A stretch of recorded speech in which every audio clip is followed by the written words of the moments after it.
Let's bring someone in on Skype. You'll like this, Kenny Ken. This is interesting. We've got a representative from the UK Minifootball Association who is, I think, playing for a British side in Hungary at the six-a-side Euros.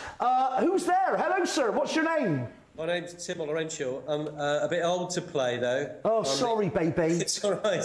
I'd like to play, but I'm the president of the UK Minifootball Association. We've got the president of the UK Minifootball Association.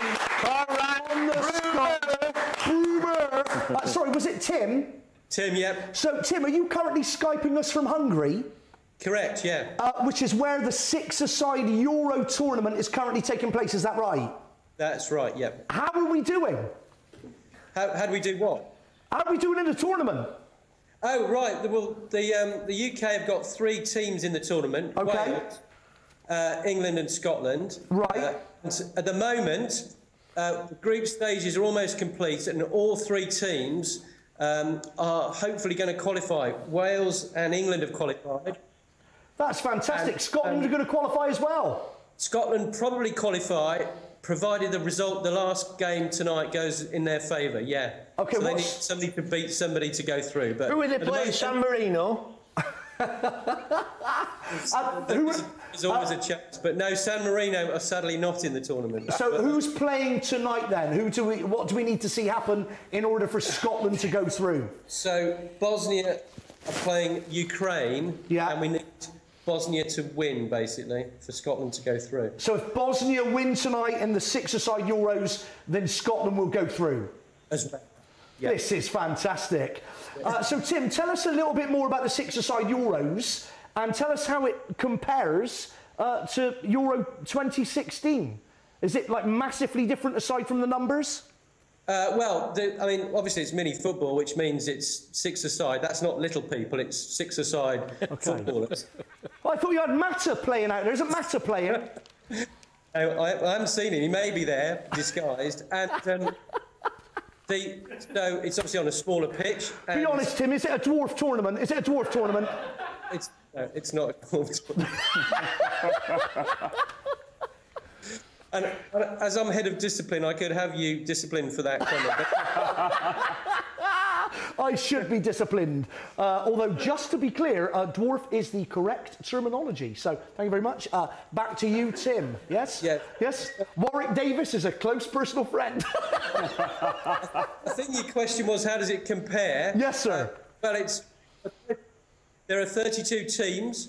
And it's a fantastic tournament. It's in a large city in Hungary, not in Budapest, but a nice city. There's a stadium built in the centre. It's well attended. It's well organised. And the football's great and exciting. I've seen some great games. How many teams are actually competing in the tournament, Tim? 32. I love it. We've got a little clip, I think. We're going to have a look at that now. Take a look at this. Talk us through it, Tim. I'm not sure who... I can't see the clip. Oh, sorry. It's England versus... Who are we playing there on the clip? I can't see it from where I'm sitting. England-Greece, six-a-side. What was the result there, Tim? The England-Greece game? England beat Greece 2-0, and that sealed their place because they won 2 games. So, Tim, unlike England's diabolically shocking performance that we all know about in the Euros this year, how are we doing in general when it comes to six-a-side? Good, yeah. I mean, this has been going for 2 or 3 years, and the UK teams are slowly improving. So all of them getting better, and they're not professionals, but there's some good players on view. And is six-a-side something that the world of football is embracing, Tim, or does it have some way to go? The world is embracing it. It's played a lot in Europe, particularly in Eastern Europe, which is a massive powerhouse in it, and it's gaining momentum.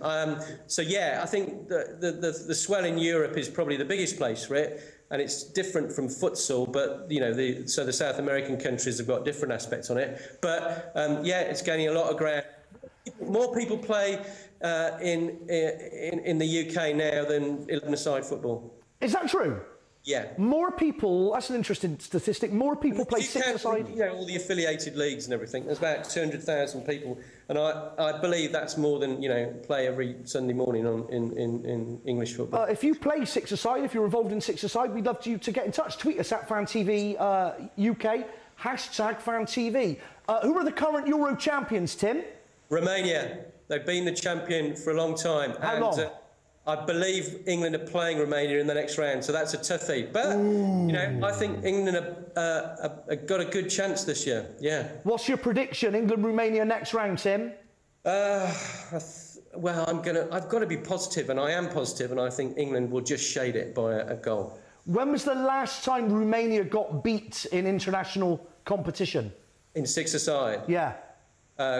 I don't recall that they have been. They may have been beaten in a game, but you know, this is a step change moment. That's what we hope. Okay, we're going up against a team who have quite possibly never been beaten. Tim, we are going to keep calling you because we want to find out the six-a-side progress and England's progress. Of course, all the British teams that are in the competition. Tim, just very quickly, because of course we've got Kenny Ken, our Arsenal fan tonight, and Ken, our Burnley fan. It's the night of the Kens. We're talking a lot about the money that's in the national game. Is there money in six-a-side football?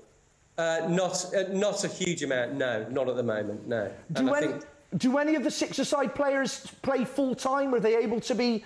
No, they're not allowed to be professional. So they'll be either ex-pros or semi-pros, but they won't be full pros at the moment. They're playing. That may change in the future. Sure. But at the moment, it's not. There's not a huge amount. But we're trying to expand it. But of course, they're playing, Tim, purely for the love of the game.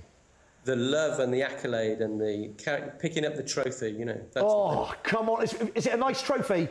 It's yeah, of course, yeah, it's fantastic. But the latter stages are so exciting, you know, and it kicks off. There's music. It's it's the equivalent of sort of 2020 cricket to, you know, cricket. I love it.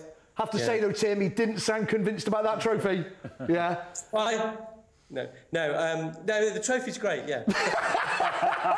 I'm not having it.